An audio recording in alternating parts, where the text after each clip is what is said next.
So, are you able to swim and coach currently? And how is your next going competition going to be like? Is your team ready? And is everyone doing well? Great. So me personally, swimming and coaching goes, in two different hands. We can't just manage both together because when I coach, I have to be on deck watching out kids who swims, and I have to give them pointers and be with them throughout planning a program, executing it well as a coach. But then when I swim as a swimmer, then it's going to be a completely different ballgame. I let my assistant coaches take over the deck and they coach the swimmers because I can't do both at once. So I will be swimming if there's a big meet coming up. Like the last meet I swam was 2019 World Masters. And then when I had to swim there, I trained for about 3 months, and those 3 months I was just coaching once, like the evening session. But then the morning I used to swim. So the assistant coaches were responsible for the team's performance, and I was framing the program. But on that, I'll be doing the coaching once a day. In the other session, I'll probably be in water with the swimmers. So I'll make sure I don't completely stay out of the swimmers and still be, in water, being in touch with them. So whatever help they need, I'll be able to do it. Say probably the benefits of me swimming and coaching is like I get into the water, I look at the underwater strokes, and I constantly keep giving them pointers on what's wrong. So I get a different view of what I don't see on the deck.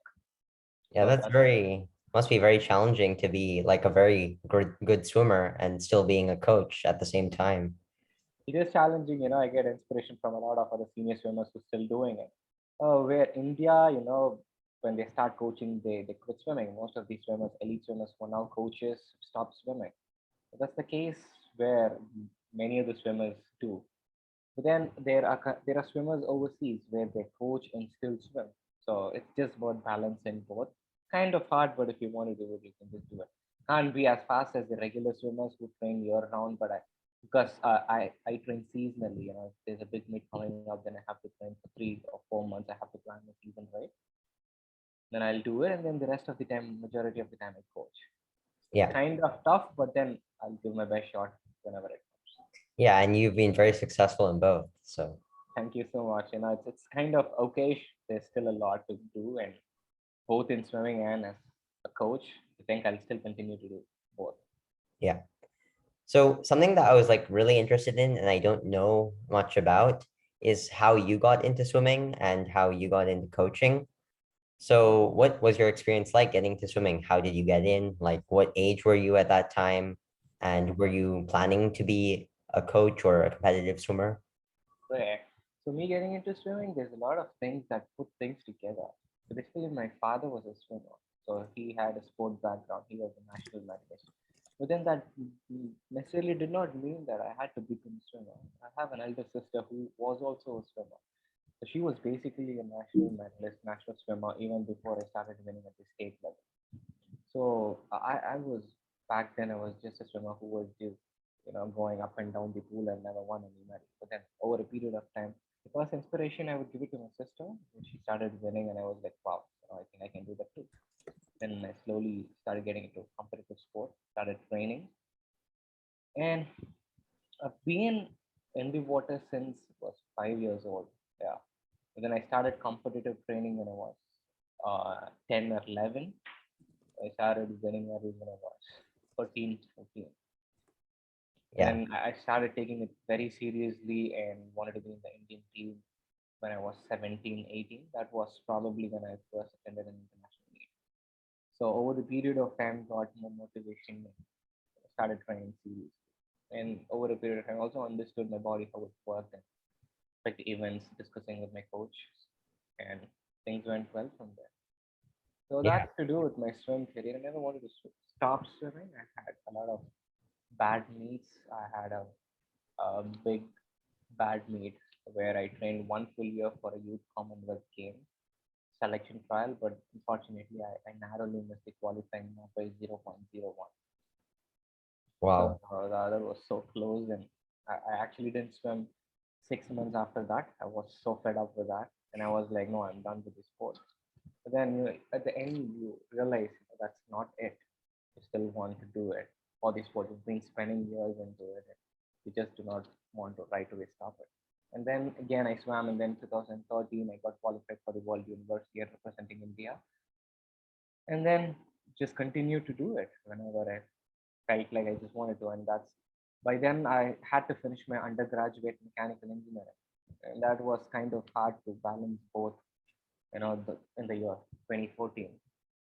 And looking at the sport, and when I started going overseas for competitions, I always felt this a bit missing, which I could have trained earlier because there were new things that we didn't know.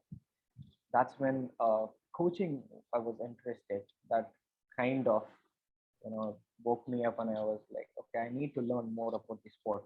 First thing for my own benefit, and then secondly, I would like to help the junior swimmers because I thought we lacked a lot of training techniques and methods. So towards the end of my undergrad, I was also looking into learning more about swimming theoretically and practically. So the moment I finished my undergrad, I got in touch with a couple coaches overseas, and I registered myself with fluid mechanics at New Jersey, and I had my entrance. And fortunately, I got it clear in the first attempt, and I flew over to do my fluid mechanics course, which was completely swim sport specific, learning about stroke mechanics and how to incorporate them in races. So that was kind of interesting, and I came back and started coaching. Since then, I always wanted to learn every day, and every day is a learning. Being on deck and also being in touch with coaches and swimmers. I also learn from swimmers.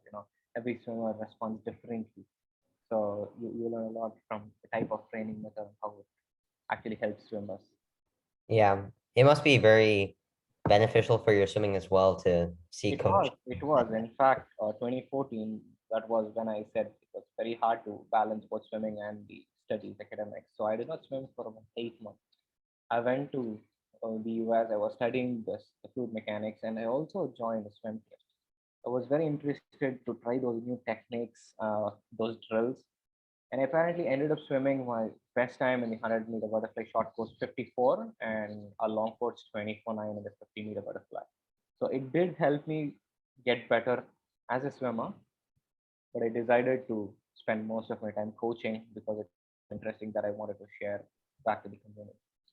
Yeah, that's basically the social impact that I've been looking forward to discussing, like your coaching and how you coach young swimmers.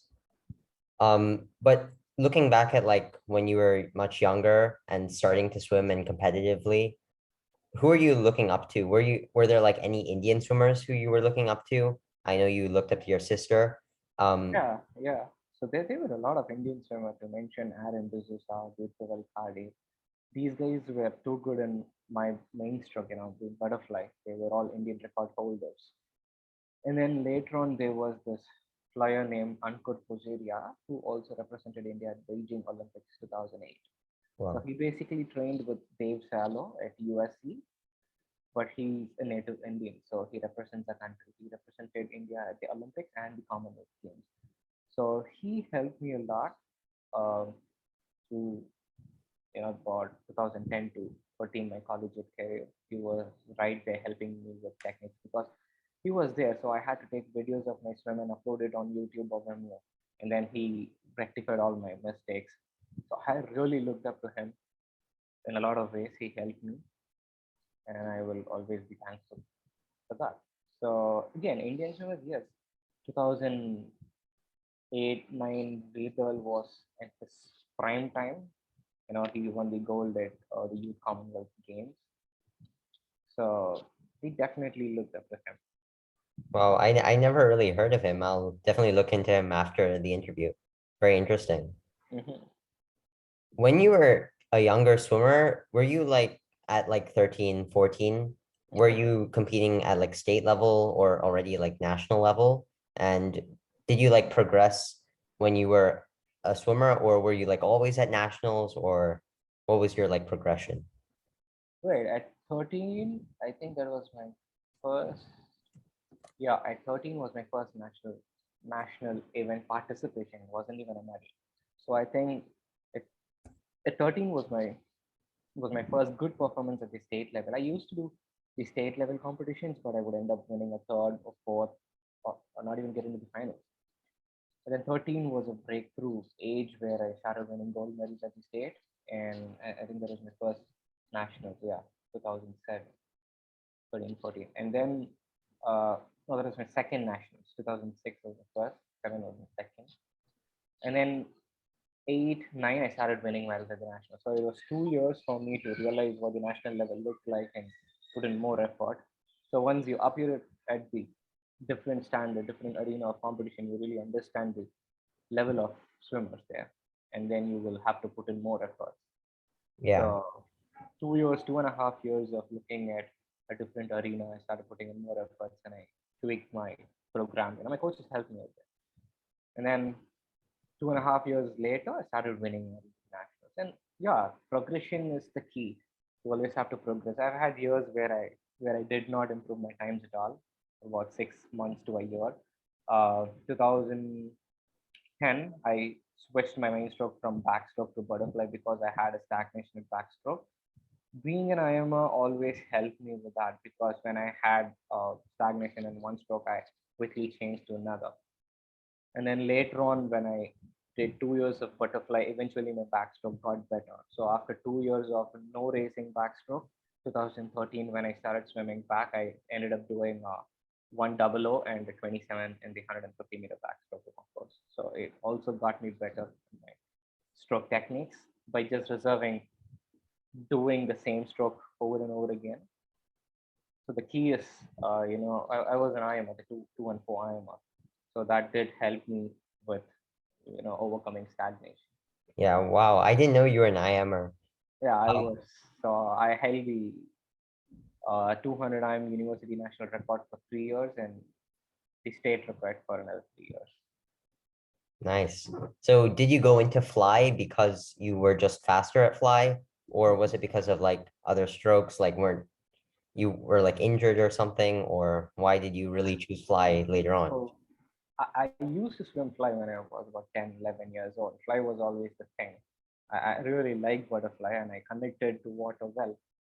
And then later on, uh, when I was when I was 14, like I said, the first nationals, I got qualified in backstroke. And I continued to do backstroke and IM. The thing was, I had IM parallelly. If I either swam backstroke or butterfly, it didn't matter, but I swam two IM events and all races, all meets, all championships. So then 3 years I've been doing regular backstroke. That's when I said, I started hitting some stagnation phase. And I was also getting better at butterfly. So I thought, okay, my coach said, why not try butterfly? So we picked three butterfly events and then two IM out of total five events. And then I reserved backstroke. I didn't swim for 2 years. So backstroke and butterfly both are my main strokes, I would say. Butterfly being the best of it. So you have a very strong front half of the IM. It's like Yeah, Ryan Lochte. but then Rhinelander is still strong in the breaststroke and freestyle leg. I'm okay. My weakest stroke is breaststroke.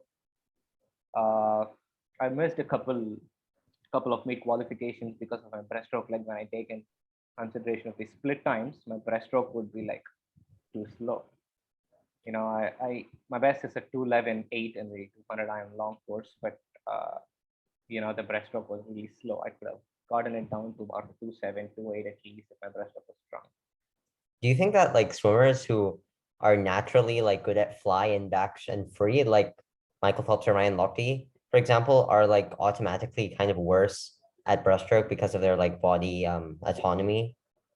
It could be, but not exactly. Body anatomy is a thing. It definitely contributes to stroke mechanics and the way you swim different strokes because the muscle recruitment for all strokes are different. It's not going to be the same. There are complementing strokes where you could do butterfly freestyle and then backstroke a standalone, maybe backstroke freestyle. Then breaststroke is a different stroke altogether. The short axis stroke is completely different. Yeah. uh, it not just it's not just the body dynamics, but it also requires a lot of training, especially breaststroke and butterfly. So probably at that elite level, when Michael Phelps, Ryan Lochte looks to break world record or get an Olympic medal, Olympic gold in their specific events, training just for breaststroke would probably be not it. You know, The breaststrokers are there. For example, Adam Peaty, you have a lot of breaststrokers who train this breaststroke. So we can't directly compare the body dynamics to having a weak breaststroke leg. It's Yeah. probably because of lack of time, training time. Say, just breaststroke, for example, Michael Phelps was a good breaststroker as well. He used to swim the two breaststroke and all the NCAA. Yeah. So probably just the IM leg, it didn't just click. And still, Lockie holds the fastest breaststroke. Yeah, that's why I'm kind of amazed with Michael Andrew because like he's really good at all four strokes. It's just that his aerobic capacity is just not Oh, there. you should have seen at the Olympic Games. Yeah, I saw First it was three legs, he terrible. was under the world record pace, and he was pushed to fifth in the last 50. There was just 150 he couldn't hang on. Yeah, like I think Duncan Scott outsplit him by like 3, 4 seconds. Yeah, just Yeah. by one lap. So that's always they're getting a good aerobic capacity when you swim the iron. I mean, I would still consider 2 IM as more a sprint event where you just have to swim a 50 of each stroke. But at the end, it's putting things together. Like we also have an example, Michael Andrew, who's a good sprinter in all four strokes. But then putting things together, it didn't really click. Yeah. So now moving past like your early stages in swimming, I want to talk about more about like your college experience and how you like learned that you were passionate about swimming and like your beginning coaching experience. Mhm. So why did you specifically decide to like coach younger swimmers instead of like going to older, probably like pro swimmers and focusing on like age group swimmers? Right. So coaching age group swimmers, that's the biggest thing. If anybody wants to contribute back to the sport, I think they have to really begin with the groundwork. So there is learn to swim, there is recreational swim, and then from learn to swim you can start coaching the stroke techniques, teaching the stroke techniques. That would fall under the teachers category where they teach swimming and then teach strokes. Where the coaches can actually make a bigger impact is the level where they actually fine tune their strokes at the right age.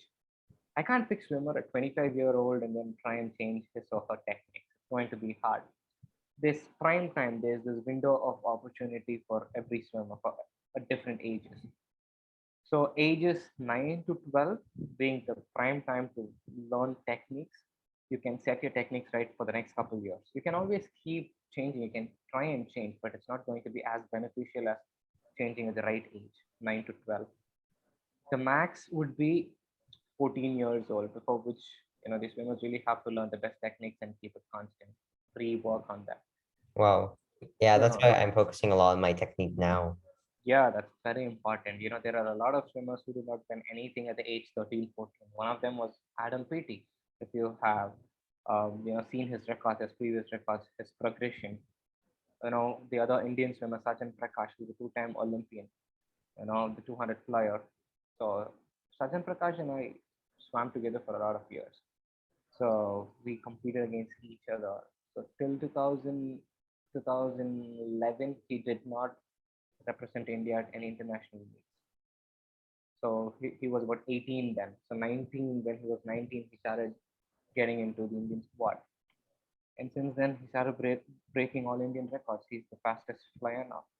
That's incredible to have someone who like just comes onto the national team at like 18 and then goes to Yeah, the Olympic. yeah, that's the thing. He's now the biggest inspiration, to all these youngsters, because now at this competitive phase, everybody wants to win at 13, everybody wants to win at 12, the national goal, but it's about consistency. It's about, the goal. You really have to stay on track. It's going to take some time. Not all can win at 12, but if you learn the techniques right, if you learn the basics right, if you still stay in the sport, I'm sure you'll be rewarded.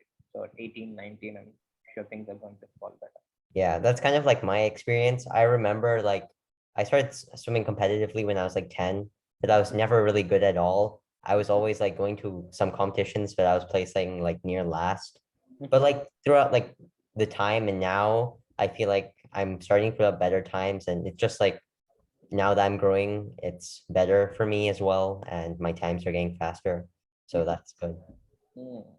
yeah, that's there. The growth spurts there, and then you understand a lot uh, more differently than you did 4 years back.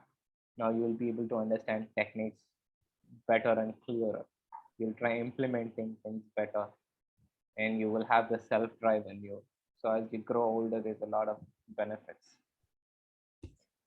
So how did you like learn coaching exactly? So maybe go into more detail about that and like maybe some camps or maybe like classes that you took on coaching, and how did you get like so good at stroke mechanics and aerobic training, anaerobic training, and like putting together training plans for swimmers, for like any swimmer really. So it all started with the fluid mechanics, like I said. But even before that, I started learning about the capacity of training, such aerobic, anaerobic, sprint, lactic, all that with my coach, Mr. Veerabhadan, who trained me when I was a swimmer in Chennai. And then when I went to New Jersey to do the course, there they split the stroke mechanics into different cycles, into different components. So right from your catch, the phase of pull, the first, the mid, and then the last phase of pull, and then the recovery. So they taught me in detail. In fact, they taught me every stroke visually, where they played videos and then they paused videos and to just show at what angle the stroke has to be, the catch has to be, and what force is being generated. So Dr. John Waldman, who was my first coaching coach, he taught me the stroke mechanics, and he did touch me upon all the methods of training and to frame program. So that was in 2014 and 15. And then 16, I looked into the race club program where Wow. Gary Hall Sr. helped me out when framing the workouts.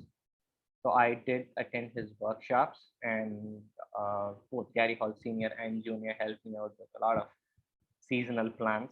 They helped me out with stroke mechanics, because that's when they got this the accelerometer and the velocity meter, and they did a lot of analysis with stroke techniques.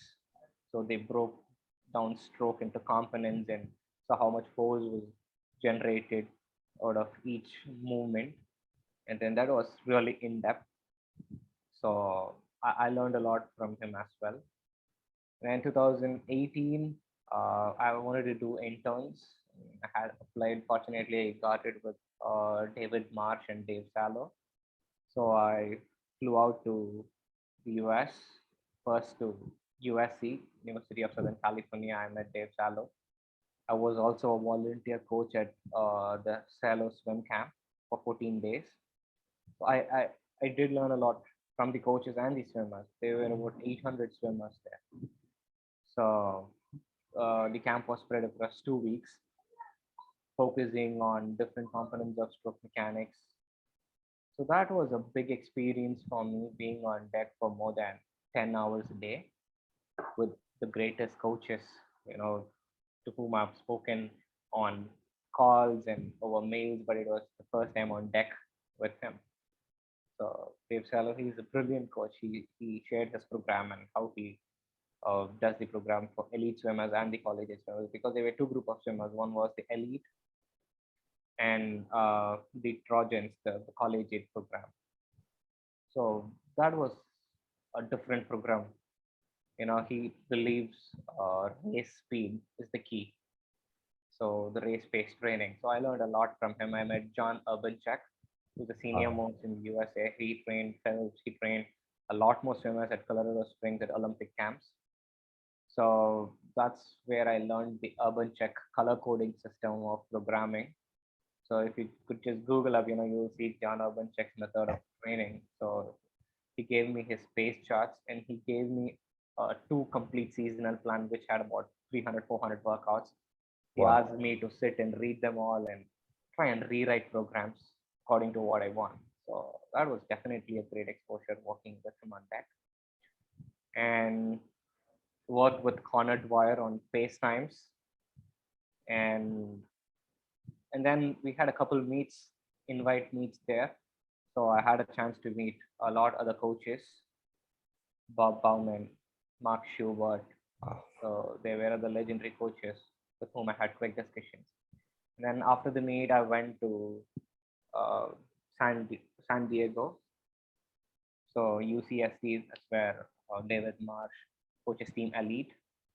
So I was on deck with most swimmers, Kathleen Baker, Thierry Rioski, and then David Marsh helped me a lot with seasonal program. He still helps me with the seasonal program. In fact, he helped me a lot when I swam the 2019 World Masters, so the FINA World Masters. He was the one who first said, Arvind, you have to swim. You still have swimming in you. I decided, okay, fine, let me give it a try. So he still helps me out with team programming. So David Marsh, again, he looks at swimming in a completely different perspective, understanding swimmers at ground level, what the athlete requires. He always insists on connecting to athletes really well. It's not just about coaching. Coaching is not just about writing workouts on the board. It's about connecting to swimmers, teaching them, helping them the way they want. So the nuances of coaching, that's something David Marsh taught me, and how to frame a seasonal program right from the age groupers till the elite level. He also let me coach the elite swimmers for about 3 sessions where I framed the program, and he was confident enough. He was like, Arvind, just go on. You can write the program. And I was with him, sitting right next to him during the 2018 USA Nationals. And I was also taken into the volunteer coach for the Pan Packs camp for a session. Wow. And that's a lot of learning from me in that year. Yeah. So you met like some of the greatest coaches ever, like Marsh, Urbanchek, Salo.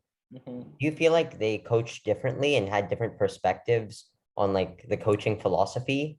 And did you like take parts of all their coaching philosophies, which like combine into your current coaching philosophy and how you coach your swimmers now? Yeah, that's indeed a very good question. Yes, absolutely. Every coach has a different philosophy towards coaching athletes. So, like I said, John Urbanchek's method was like the distance, the volume, and so is Bob Bauman's.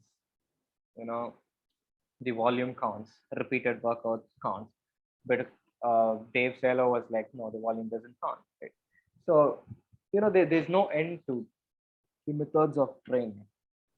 I also got in touch with Dr. Brent Russell, who was the founder of ultra short race based training. So his method was more like Dave Salo's. So through Brent Russell, I also got help from Peter Andrew, Michael Andrew's dad, who again helped us through a season of race pace. So everybody thinks very differently. The philosophy of training varies, but there's nothing wrong. There's absolutely no one way of coaching and one way of training. Everything is different and it just works for them. They just do it right. They are the master of the program. So we can't just rely, we can't just copy someone else's program and put it in ours, because we really need to know what works and what doesn't. So knowing that, like you said, I did incorporate pieces of every coaches. And then, but the piece of advice from all these coaches were like, don't copy this, because you know better about what your swimmers need. Take what's needed. You don't have to copy everything. So there were a couple drills which David Marsh follows that I do. There are a couple of drills and race workouts what Dave Salo follows, and I do that. So a mix of all. And at the end, at this condition, Indian conditions, this age group swimmers, what these swimmers require is what the coach has to. And that's something I filter out and I do it in my program. So you feel like you didn't take like one coach's training method, or you didn't feel like that was the best. You took like parts of every person's training method.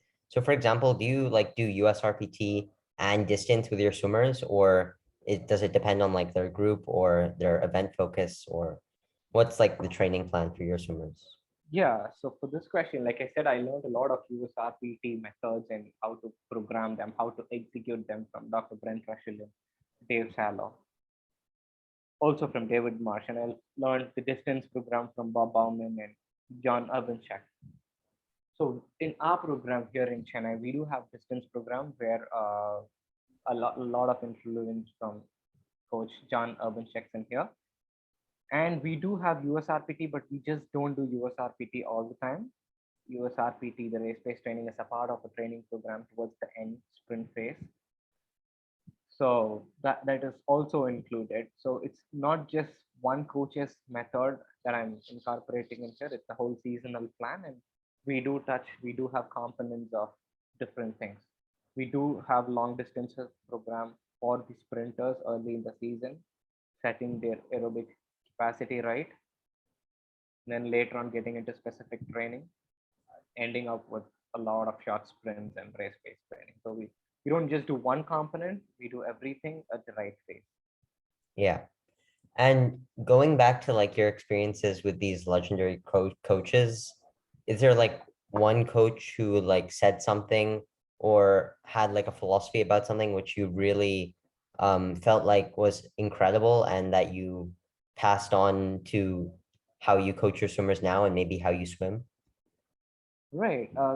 Every coach had their own method of training, and it was fascinating. For example, Dave Salo. The first day when I met him, I asked, Coach, do you write your workouts down? Can I see your workout log? And he was like, oh, but I don't write any workout. I just go to the deck, I look at my swimmers' eyes, and I read their tiredness, the level of interest, and I write the program on deck. I've been doing this for years and I've had very successful program. That was what he said, and that was so fascinating. That shows the level of communication through eyes, the coaches and the swimmers too. So he reads that and he frames a program and he connects the dots really well that as a whole, when the program is over, so the whole season is over, it turns out to be a really good one that helps him get faster. So that was kind of fascinating. That was first ever time I heard from the coach that he doesn't write workouts earlier. It's all on spot on deck. Yeah, that must be like an incredible like coach to athlete relationship to be able to like Very. determine like the program for so many athletes on like just looking at them. Yeah, that's the same thing when I went to Team Elite, shadowing Dave Marsh's program, and they had a blood lactate check. We had a physiologist coming in to do it. But then Coach Marsh, he was able to judge the lactate levels of swimmers even before reading the blood levels. So a swimmer finishes, he looks at the time and he guesses, okay, this guy out there would be at 9 millimole. And then when the physiologist checks and it's exactly the same, and I'm like, wow. He says, I've been doing this coaching years through, and I know what intensity the swimmers swim. They can't cheat. So he reads how much the swimmer does. So that was Oh, really amazing. So the more years you coach a swimmer, you know better about the yeah, that's incredible. athlete. Do you plan on, for example, maybe going to the US or coaching nationally in India to progress your coaching career? Or would you rather like stay where you are as an age group coach as you said, has the most impact on young swimmers and can really give them the motivation and the base to go to the top? Right. My preference in this would be spending a little more years on coaching the age group swimmers, setting things up right, and not just swimmers. When I start coaching age group swimmers, I am also in touch with many junior coaches. I can also help them coach their junior swimmers, their team, ages 9 to 12. They can really create an impact. So once that's done, once I feel, I have contributed, and because as the swimmers grow, they get out of the 9 to 12 category and then they go up to the next phase of competitive training. Probably over a period of time, yeah, I will start coaching the senior swimmers over 18s, and if things go well and if I coach really well, then yeah, nationally. But the thing would be for me to stay in the country and then do what's best in here. Yeah, wow. That you have already a big impact on India. You were like the first Indian to ever win a medal at the Masters World Championships. Yeah, it was fortunately, yeah. Yeah, so that's incredible. So moving from your coaching to now your like swimming career and your international competitions, Mhm. when did you realize that you were fast enough to compete at the international level? So maybe When did you realize you were going to a bigger event such as the Masters World Championships? And was that at like a nationals, or was that in a practice, or maybe like a competition that you did that you realized that you were able to go to that sort of level? Okay. So 2014, like I said, when I went to the US and I came back, I started winning and I started doing performances, which was my life best. So 2015, I came across this coach, Jim Steen, who was the head coach of Kenyan State. And then when he came down to India, he actually came down to Mumbai and then to Chennai. He saw me swim and he was like, Arvind, I think you have to swim for another 2 years. This was in 2015. And then 2016, I thought I should give it a try. So uh, Jim Steen, he actually gave me the workouts that I had to swim. And I swam the seniors in 2016 and I broke two records in the 50 and 100-meter butterfly, which still stands, which is like 5 years now. Yeah. Wow. So 2016 was when I thought I think I still have to swim. And in 17, 18, I was a little busy with coaching. And then when I met Marsh, he told me the same. Or when I think you have to swim again. So that's when I thought, okay, 2019, when I just got into the water, I felt good. Thought I'll try these techniques. I'll try this type of a program. For example, when I swam in 2019, I did not do the regular traditional method of aerobic and anaerobic training. It was all US RPT. Wow. I was like, okay, let me try this if it works. And then if it really works, then I can pass it on to the swimmers. So I experimented things myself with the different type of training, and it did work. It did work. So then that was when I was like, okay, let me give it a try. 2019 March, I wanted to do the trial. I got qualified, and that's it. I thought I'll train for the whole meet. I'll do what I can. So, like Michael Andrew, for example, he announced that he would be training for the 200 IM, I think, early 2019 when he did like some TORR Pro Series and he did pretty good IM times, but his 53 wasn't that good. And he said like he was going to train USRPT for the 200 IM and to build that aerobic base. So for example, some sets that he did was like 30, 50s IM like at his pace with a with little rest. I mean, that's pretty incredible. But doing that every day, do you really think like that would improve your aerobic base to the point that you can be able to finish those 200s? Or do you think it splits it up into like sprint events where you really can't like finish such an aerobic event like what happened to Michael Andrew in the summer? Ah, that's kind of tricky. Doing 30-50s, I think it's definitely a good workout if you hold on to the race speed and execute it well. But doing just that, I'm not sure if it would help. His father being his coach definitely knows a lot more about the race-based training. And I think what went at the moment, I think 156 is definitely a good time, but to his ability, he could have swum at least at 155 1 or 155 2, considering his free split time. So I think he would definitely rework on his program, considering the split times. Me personally, if at that level, just doing USRPT to build endurance wouldn't be the key. I think I'll definitely, step it up, have some aerobic capacity done, and then get to specific race specific training. Yeah. I think it'll be very interesting to see Michael Andrew progress over the coming years. He was third of all time coming into the Olympics, but then Yeah, Shun Yang, uh, Shun Wang, I think, fine. Yeah, yeah, he did the third fastest swim of all time. It was pretty yeah, incredible. yeah. So Things changes. yeah, We never know who's going to do what. We had a lot of different races at this Olympic Games, and the 100 free was one of my favorites. yeah. Kyle Chalmers had a very strong back end, but Brazil just hang on. So But Dressel has like an amazing backhand too. Like yeah, he trains yeah. with Greg Troy. So that was an amazing last 10-meter finish from Brazil. So going back to like your swimming, when was your first international competition where you really went onto the international scene and started competing against swimmers from different countries? 2009 was my first international meet, the World Gymnasia, the World School Games. I won three gold medals at the nationals, the school game nationals, which was held at Kolkata. That eventually gave me a qualification for the World School Games. Or the Indian squad consisted of six male and five female swimmers, and I was one of them.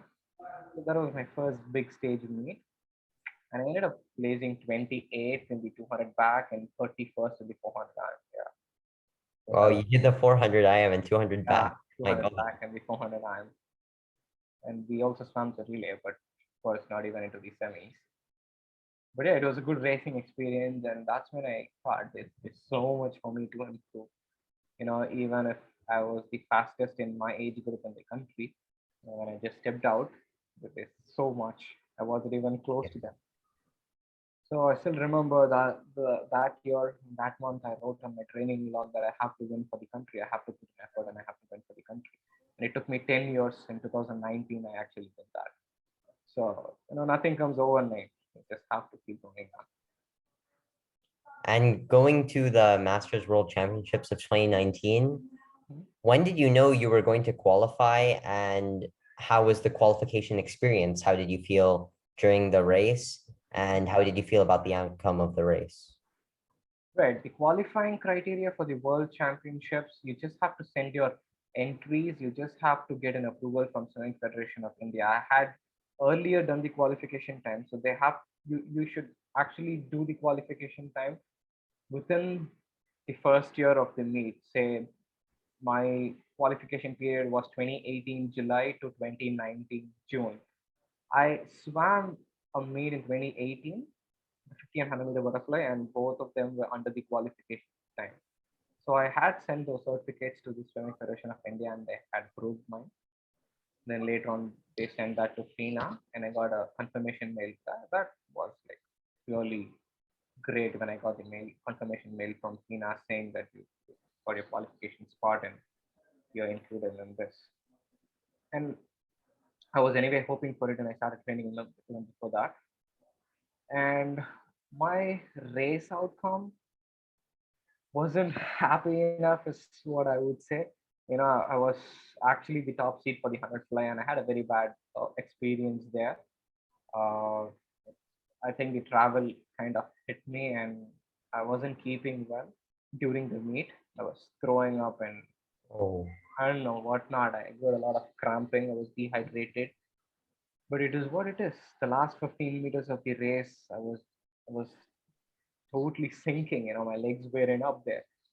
I had a terrible quadricep cramp and I couldn't just kick, which eventually led my body mechanics to fail.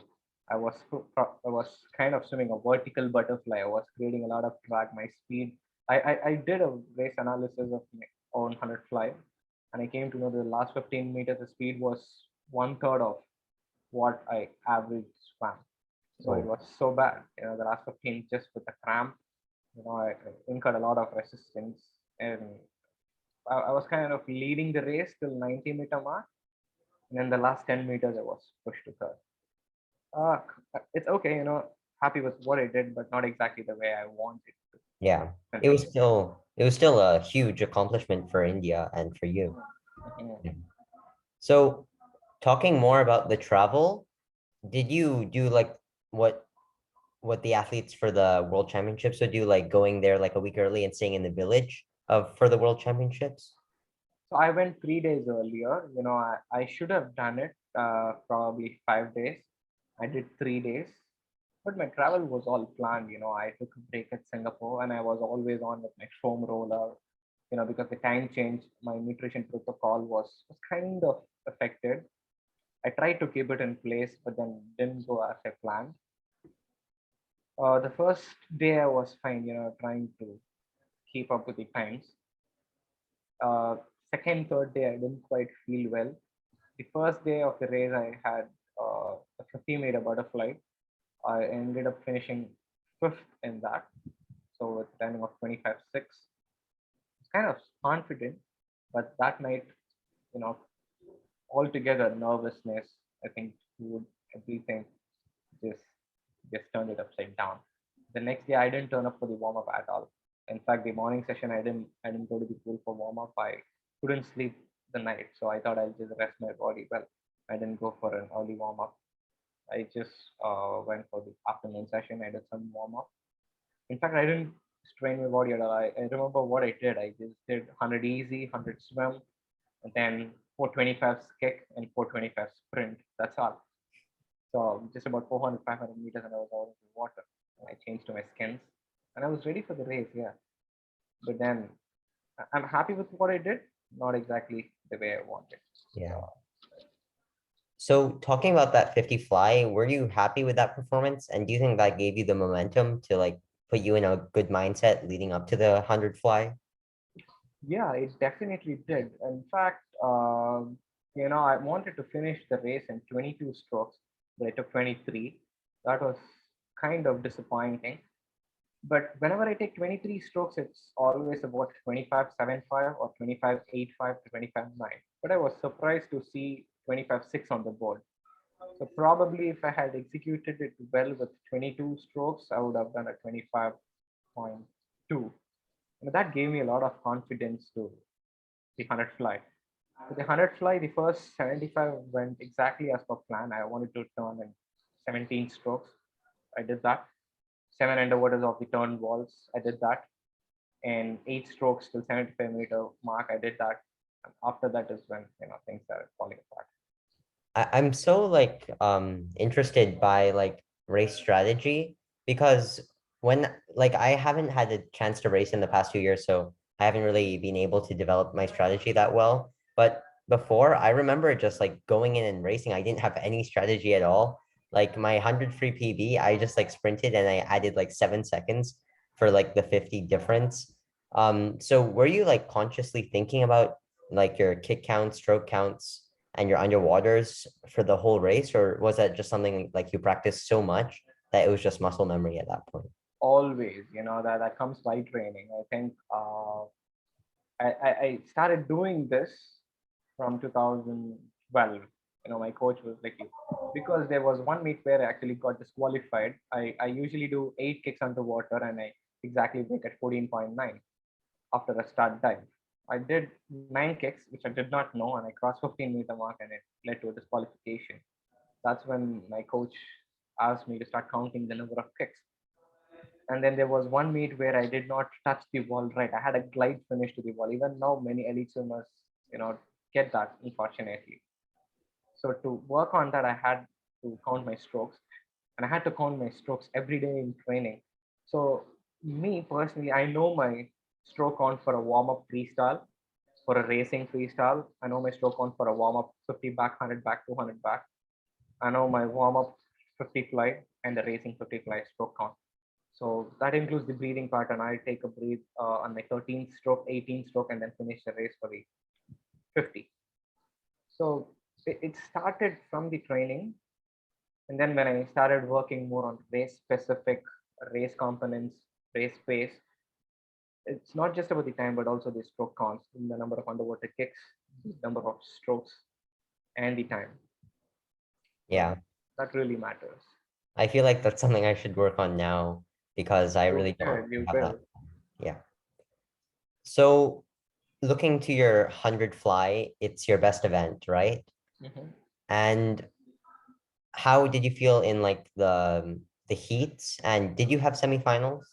No, we had direct finals. Yeah. So how did you feel in the heats, like going up to your heat, and were you satisfied with your heat as you were seated Yeah, first? yeah, very much, very much. It gave me a lot of confidence.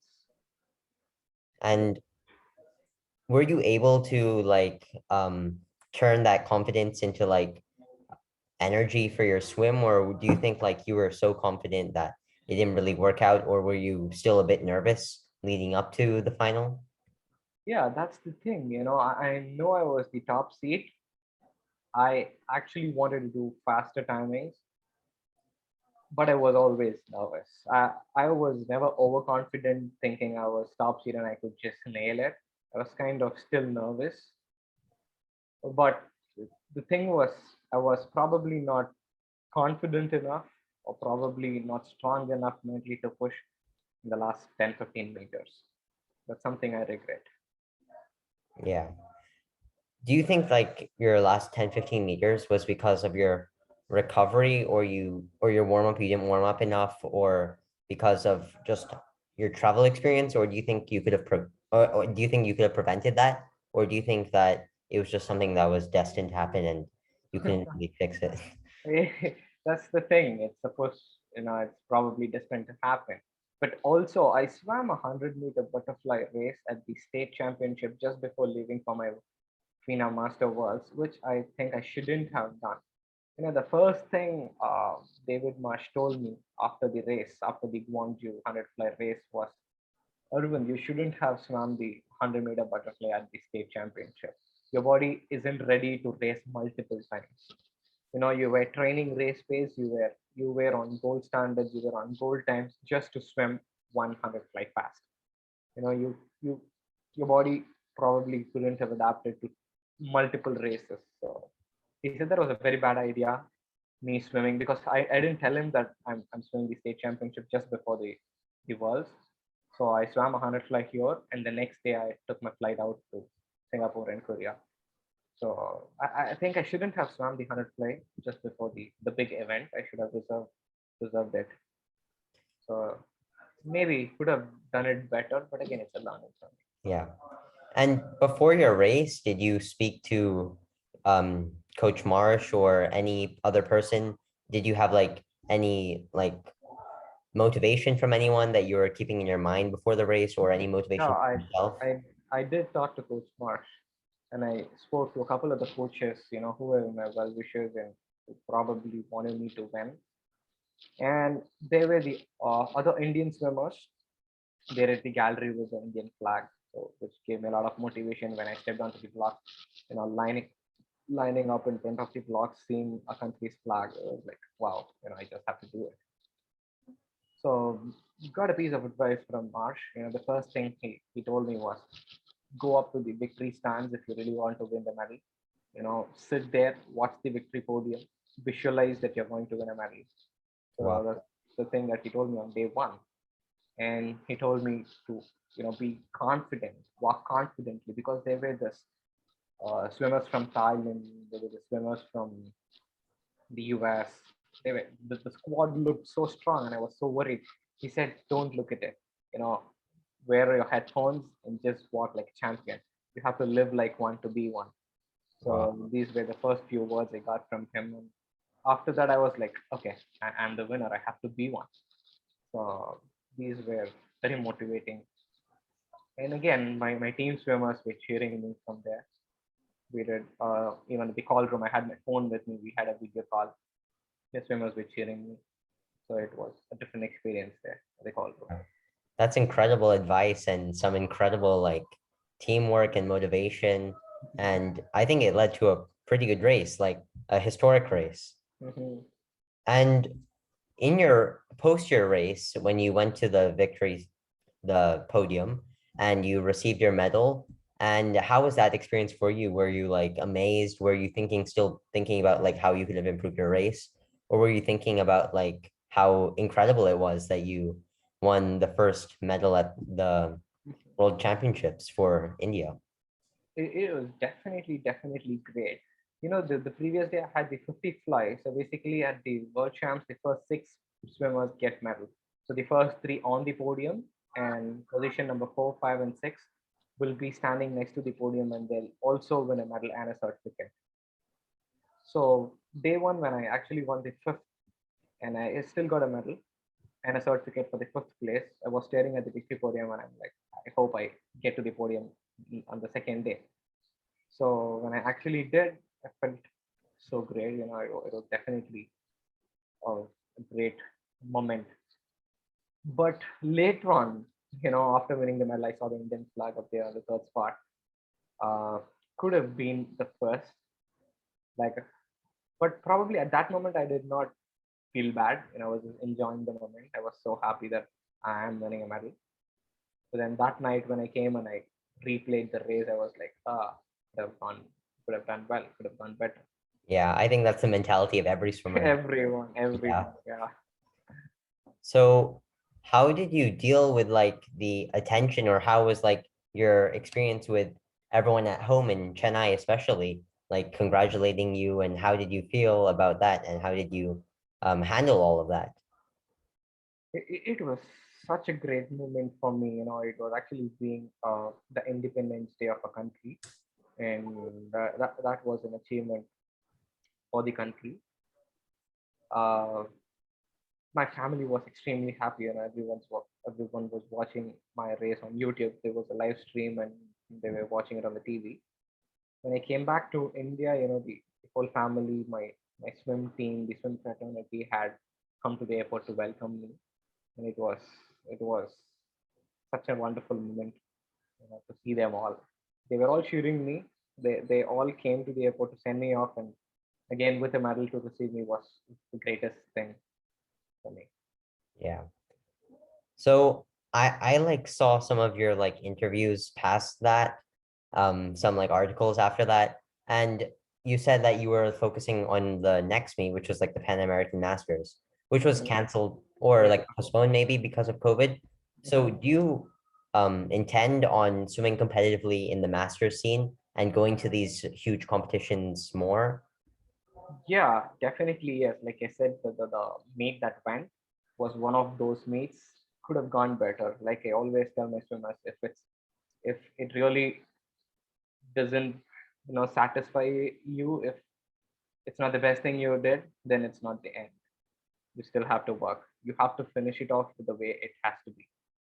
So yes, the meets postponed to 2022, and 2022 there's also this World Master Games which happens 4 years once.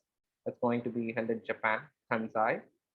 So I will definitely start training for it soon, and I will prepare myself better than what I did, hoping to do better than what I did last Yeah, incredible race. I still watch that race from time to time. It's time. incredible.